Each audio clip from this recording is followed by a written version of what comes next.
دي اكله الناس الاكيله اللي بيفهموا في الاكل.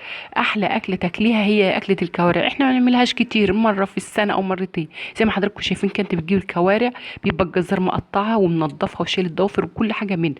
بتجيب الرجل اللي قدامانيه، مش اللي ورا، عشان اللي ورا بتبقى رفيعه.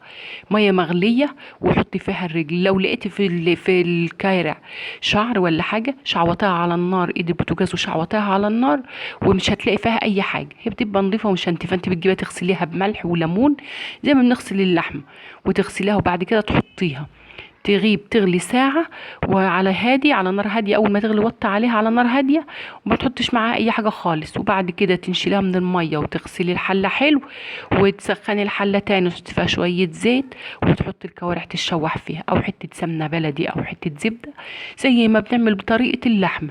هي طريقة سهلة. وبعد كده ممكن تسيبيها في الشوربة، لو انت عايزة تسيبيها في الشوربة طول الليل، يعني تسويها ساعة ولا، وبعد كده تسيبيها طول الليل في الشوربة زي ما هي، وتصبحي الصبح تولع عليها تاني تسويها، ما تاخدش تسوية كتير.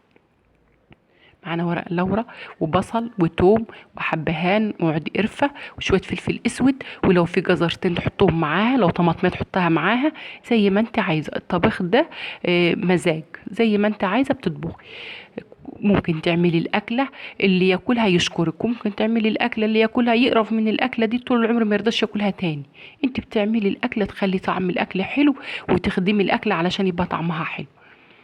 عملنا الكوارع، شوحناها كده في الزيت او في السمنه زي ما قلنا، زي ما بنعمل نفس طريقه اللحمه. وميه مغليه وتحطها عليها، واول ما تغلي وطي عليها خالص، وقرب نص التسويه تزوديها شويه الملح علشان خاطر يبقى طعمها حلو. تزودي بميه مغليه، تغطي الكوارع خالص ما يبقاش باين منها حاجه.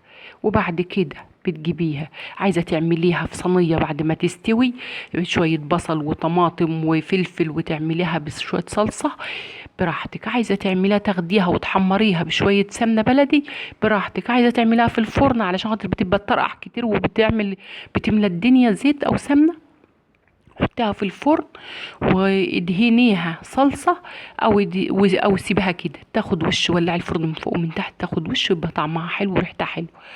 انا بحب اكلها بالطريقه دي وبالطعم ده، يعني ما احبش اعملها لا احمرها ولا احط لها اي حاجه خالص. هي كده بتبقى طعمها حلو وبتبقى ريحتها حلوه، ودي طعم الكوارع الحقيقي. وده كان فيديو النهارده، واشوفكم فيديو جديد.